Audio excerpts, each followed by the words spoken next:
Hey everybody out there, this is Mama G from Mama G's YouTube channel, and I have another lesson for you guys that I think you're going to enjoy. This one is a sea lion. This original picture was taken by Eric Samble. He is an Instagram photographer and he is amazing.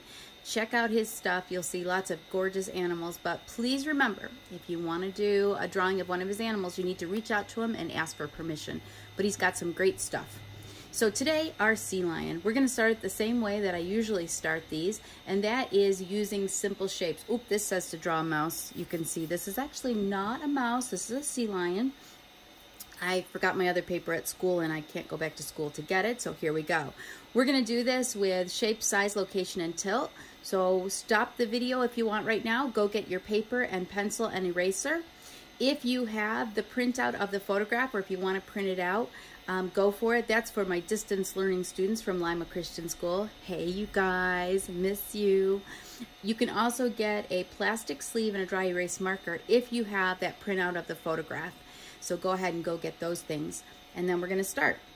Okay, so where are we heading with this? Let me tell you, because I like to tell you not just what we're doing today, but what we're going to be heading towards. So today we'll just do our simple shapes. In a couple minutes, I'll walk you through that, how an artist sees, and we're going to draw this thing that does not look at all like a sea lion, but it will when we get done. That's today's, what you'll get to. This is for 7th through 12th grade, by the way. And the next lesson, I'm going to show you how to refine it. That looks much better, much more like a sea lion. Again, that's for grades 7 through 12, if you're following along for Lima Christian School. But the last part of it, which is lesson C, is going to be where we do a little divergence here. So my 7th through 10th graders are going to be drawing a sea lion, balancing something from the cupboard on their nose. So I picked a Campbell's soup right here to draw to balance on his nose. Found that in the cupboard, but you might pick some mac and cheese, or you might pick some cereal or a bag of chips or whatever you want, a salami, I don't know. That would be in your fridge. So it can be in the fridge or in your cupboard. And that's just a little kind of ode to Andy Warhol, if you know who he was. He's got some cool work with the soup cans at MoMA, which is Museum of Modern Art. And that is in New York City. For my 12th graders, my 10th through 12th graders, your extension activity is going to be the same thing, except you're going to go ahead and fill it in with your shading and with your textures, and then you're going to send that to me. So make sure you have something you can blend with too. But let's get started.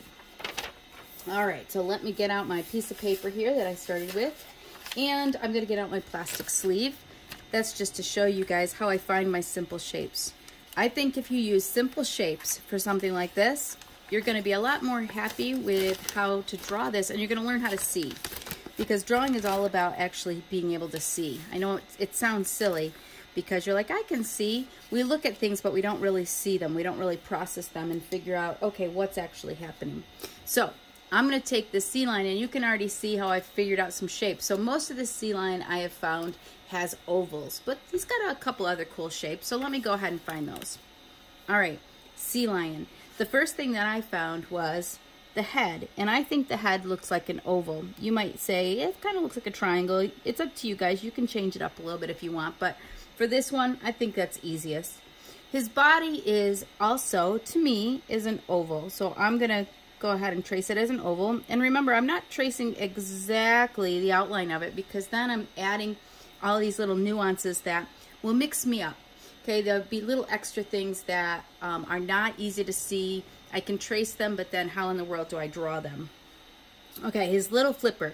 I've changed him up a little bit, so sorry, Eric. If you look at this, you'll be like, that is not a flipper over there. That is actually part of his tail.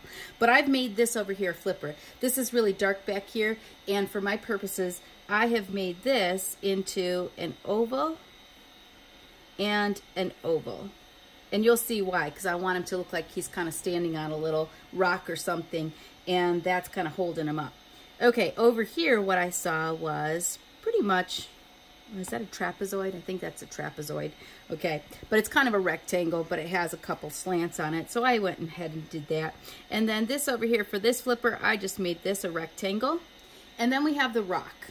I don't want to get too crazy. I'm going to simplify the rock just as lines. So I've got a line going this way, and then underneath the flipper here, this way, okay?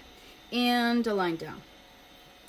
The eye, I've just made a circle for now, and that's as much as I went and I traced. I'm gonna remove my picture. And the reason why I do that is because when you look at the picture, you're seeing colors and shadows and shapes that we don't need right now, and they're gonna mix our brain up. Our brain's gonna be like, I can't understand all that stuff. This is a lot more simple to draw.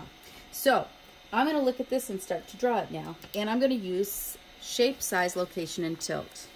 So first question an artist is gonna ask is, where in the world do I begin? So on this one, I think what I'm gonna do is actually begin with his body. That's a big part of him. So we have his body, and we know that that shape is an oval. We can see the size of it, but because you might not have the picture right in front of you, he's about, let's see, his body's about the width of my hand right here. So I can figure that out. Or if I have my photograph, I can take and I can actually measure him. So he's about that long, okay? So that's the size. So I have the shape, the size, the location, where am I gonna put him? I don't wanna put this body way down here because then I'll run out of room for the rest of the rock. So I'm gonna put him kind of up here. So I have the shape is an oval. The size I've determined is that big. The location I'm putting somewhere towards the bottom part of my paper. But the last thing is the hardest thing to see. Before I draw this, I want to know its tilt. And it's hard for the human brain to see this tilt. So what I've told people to do is take whatever shape you're doing. So right now it's this oval. And try to find the center of it and run a line right down the center. You can see if I do that, there's a pretty good tilt on this oval. Our brain automatically will want to straighten this oval right up. That's what it loves. It loves patterns. It loves things straight. But we're going to draw this on a diagonal. So again, I have, this is the shape. It's an oval. Here's the size. Here's the location. And here's the tilt. Okay, so I'm going to go ahead and draw with my fingers right here with my pencil that tilt. And I'm even going to draw that little line that goes through the center to kind of remind me of that tilt. Okay, now I can also see how wide this oval is. I can use my fingers to measure that, and I can center that over my center line, and I'm going to draw my oval. The next thing I'm going to do is say, what's the next shape I want to draw? Well, I want to draw the head. Okay, but I'm not going to think of it as a head, because as soon as I think of it as a head, my brain's going to have all these different images it pulls up and tries to get in the way of what a head looks like. I'm not drawing a head, I'm drawing an oval. So I have the shape. I can see the size. If I compare this, the size of this head is about half the size of the body. Okay, I can fit two of these heads side by side in this body. So I can see, okay, about half of it is about this big. So I've got the shape, I've got the size. What about the location? Well, the location is at the top of this oval here, and you can see how it crosses the oval too. So it intersects. It actually overlaps that. And more of it is to the front side of this oval than the back side of this oval, or more is to the left than it is to the right. But then I have to figure out that tilt. So again, take this, put a line through it, and lo and behold, there is a tilt on this, okay? It's not straight across. Matter of fact, when I did mine, you're gonna notice it's too straight across. The way this works is you can lay a pencil or something over that line you drew, and you can actually see that there is a nice tilt on it. So I've got a tilt here that is kind of like this. I can see that. So there's my tilt that I found, and my oval intersects this one. I saw how big it was, a little bit more to the front than the back. Okay, and I can see how wide it is too, but I can also use my fingers to measure it if I want. So there's my oval for my head.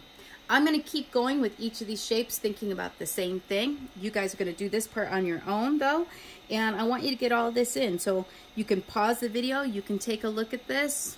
You can see that this flipper right here is about the same size as the head, maybe just a little bit smaller. This one right here is also an oval, and it's about half the size of this flipper, part of the flipper.